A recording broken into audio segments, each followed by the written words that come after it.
कहते हैं सृष्टि के रचयिता भगवान ब्रह्मा की विशिष्ट काया से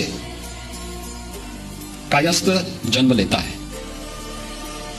और वह भगवान चित्रगुप्त के रूप में इस सृष्टि के सभी प्रकार के लेखा जोखा को रखने के व्यवस्था करता, उसके कर्म साधना को, यानी अच्छा कर्म करेंगे तो अच्छे फल प्राप्त होंगे, बुरे कर्म करेंगे तो बुरे फल प्राप्त होंगे। याद करिए, गुलामी के कालखंड के दौरान जब ये देश भारत और भारतीयता की विस्मृति के दौर से गुजर रहा था, गुलामी की कालखंड से गुजर रहा था, तब शिकागो की धर्म सभा में इसी परंपरा में पैदा हुआ एक सन्यासी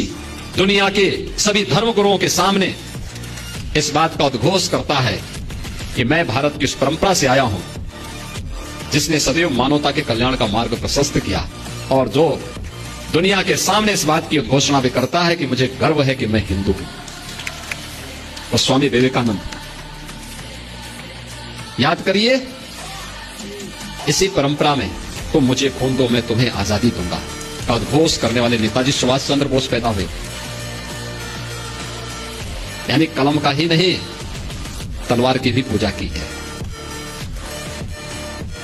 और दोनों के समन्वय से ही समाज और राष्ट्र की व्यवस्था चलती है, और पिछले हजारों वर्षों से यह परंपरा चली आ रही है। यहीं पर नहीं, पूरे देश के अंदर कायस्थ समाज एक प्रबुद्ध समाज माना जाता है,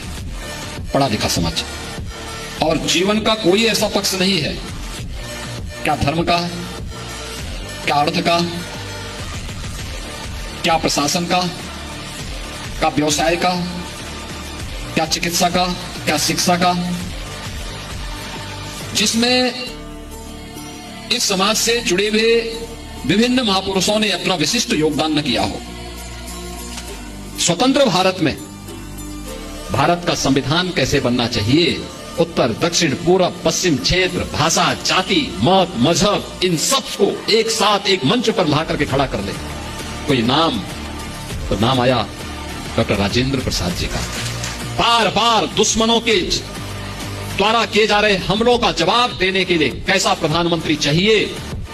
लाल बहादुर शास्त्री ने 1965 में पाकिस्तान को नाकों चले चबवा करके स्वतंत्र भारत में पाकिस्तान को उसकी औकात दिखाने का काम भी किया था। कौन कहता है कि कायस्थ समाज केवल अपने कारोबार तक ही सीमित है, केवल कलम तक ही सीमित है? 1975 में जब लोकतंत्र का गला घोटने का काम किया था, तब जयप्रकाश नारायण जी आगे आए थे, क्रांति का संघनाद उन्होंने किया था, और जब लोग ये बोलते थे